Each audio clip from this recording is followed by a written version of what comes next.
there are jobs that will become replaced by artificial intelligence. So the rate that we're able to evolve as a species is getting faster. We can build technology to work for us, but we can never have it completely replace us.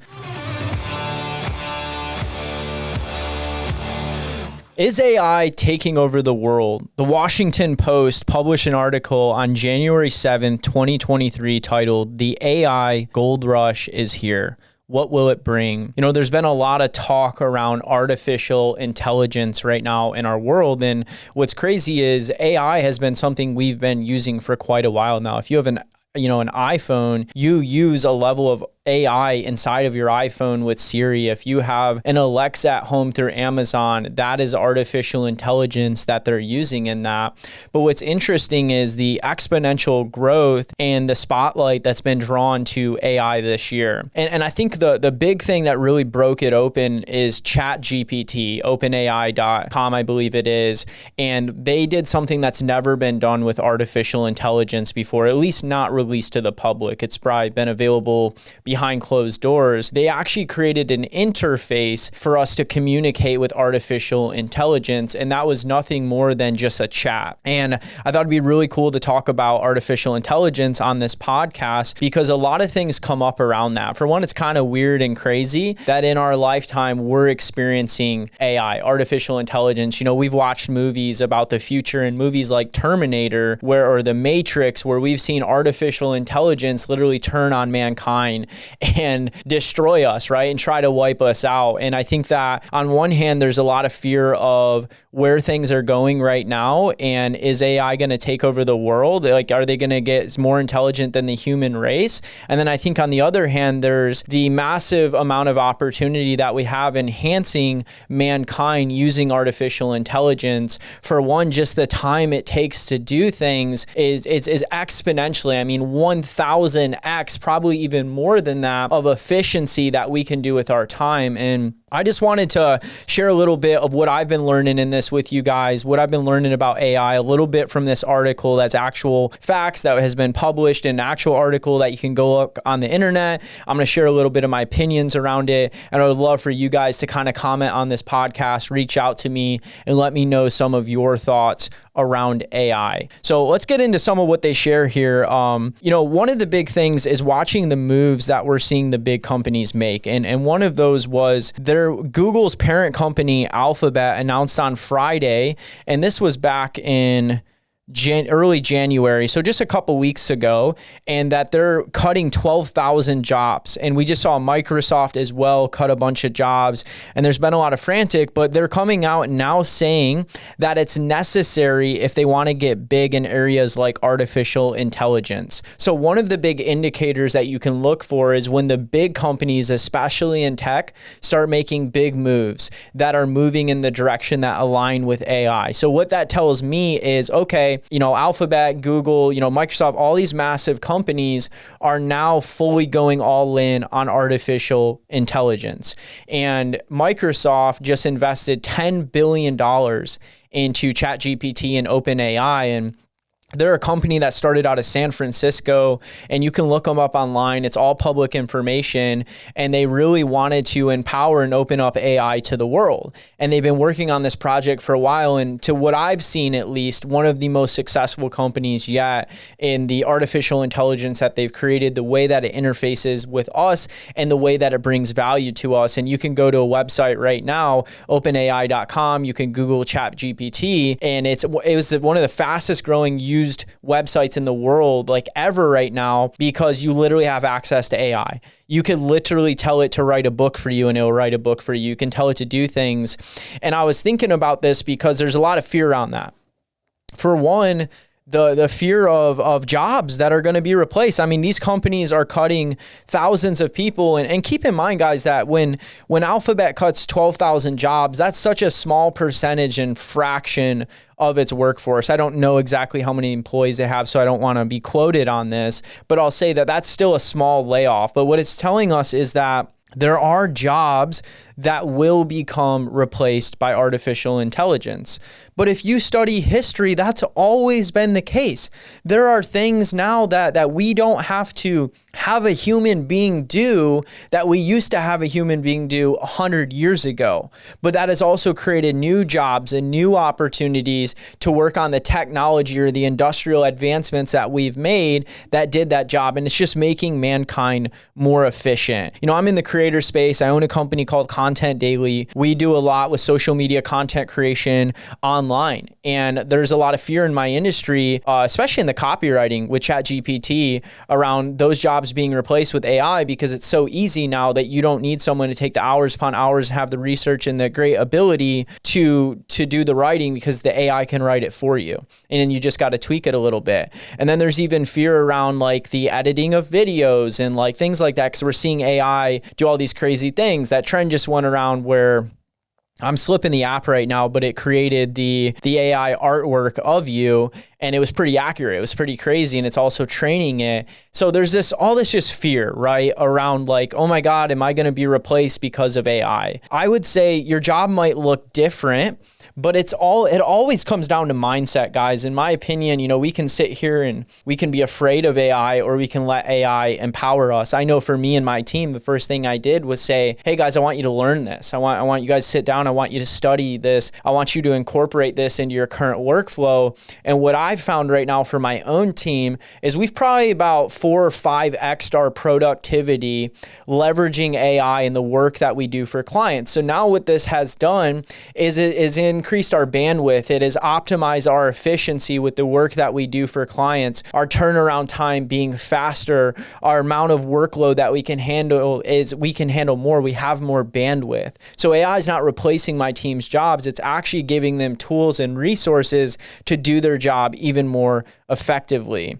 So as I look through this article, they're really talking about how this is the next gold rush, and how chatbots seeming lifelike, they brought worries of misuse and image makers and churned out high quality pictures and all these things going on. So right now we're kind of in the Wild West with this, and it's created this and sparked this huge push to build products and new companies around AI startups. So a prediction that I have now that ChatGPT was made public is that we're going to see a lot of resources and manpower be thrown at artificial intelligence. I think in the past you had some companies that were pursuing it, but now it's going to become the next gold rush, where every company is going to begin rushing to create AI and figure out how to incorporate it into their products, their services, and their business models. And I remember listening to somebody talk, and this isn't like exact wisdom, this is sharing some things that I heard, but they're saying that basically what we've done in the last 100 years as far as advancement goes for mankind, we could see the same amount of growth that we had over the last 100 years and the next couple years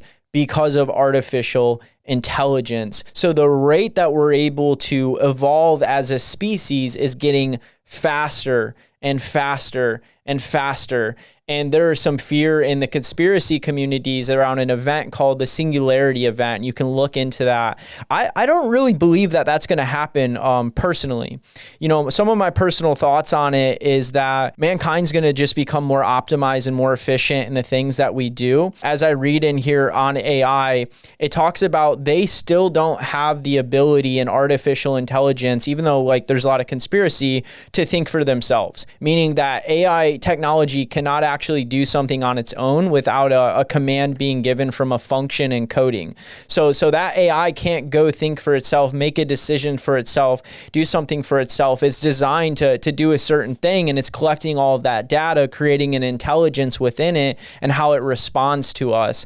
So I think that we're still quite a ways away from that. Is it possible? Absolutely. Does it scare me? Yeah, absolutely. But I know one thing is that we have to always evolve with the times. I can imagine when automobiles first came out from horse and buggies, how that probably scared some people, how they were probably a little uncomfortable about that change. When the iPhone came out, now we're all already Androids and we all live on these phones, and they've been incorporated into such a part of our life. So I think the same thing's going to happen over the next decade. AI is just going to be very integrated with our day-to-day lives and how we use it and make us more efficient.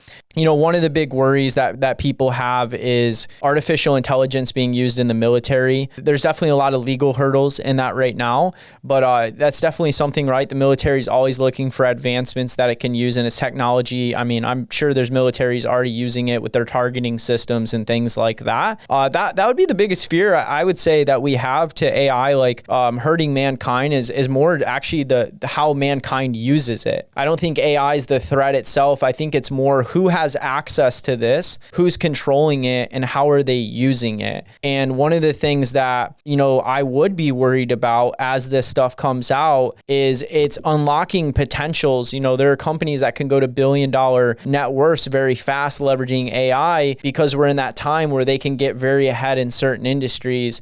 And the only fear that I would have is who gets access to this and who gets to say who gets access to this and who has control of AI. And if they withheld that from the public and only used it for themselves, it's giving them, the greatest tool on the playground to grow their business. And that's why I think you're going to see a lot of companies hit the market trying to create their own AI, which that's capitalism. That's what happens, in competition breeds innovation.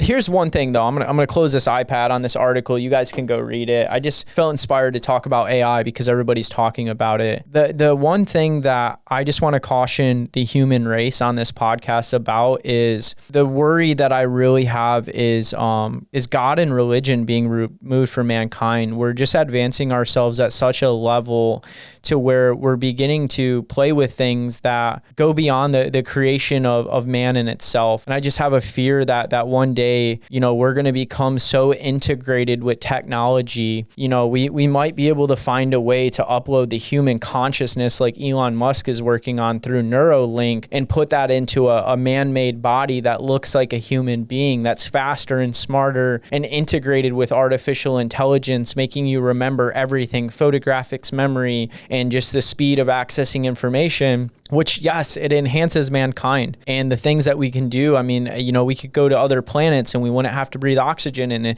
in some ways, it's kind of crazy in a sci-fi way, seeing all this happen and start to happen in our lifetime. But here's one thing we can never create.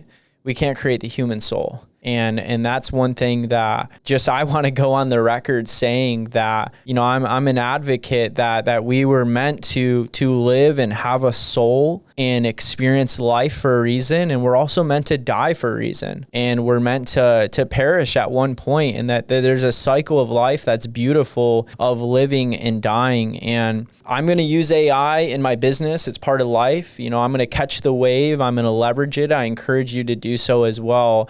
But the moment that I see mankind start to cross boundaries when it comes to playing with that they shouldn't, at the end of the day, like, I'm a son of God, you're a son of God, you're a daughter of God. And I just wanted to bring that into the conversation because I don't think many people do. So my advice for you is, we can't change what humankind is doing right now when it comes to the advancements that we're making. We can educate ourselves on it. We can figure out how to use it and how to leverage it. I would be less worried about it replacing your job and more concerned with how do you learn how to leverage it for the career path that you've chosen for yourself. For some of you guys, this might open doors for you to opportunities that you've never had in the past. And we have a really cool opportunity to try this stuff and to use this stuff. But I just hope to the leaders out there that are building this technology, that they're keeping in mind that that mankind does have a soul. And at the end of the day, we can build technology to work for us, but we can never have it completely replace us. So that's my thoughts on AI.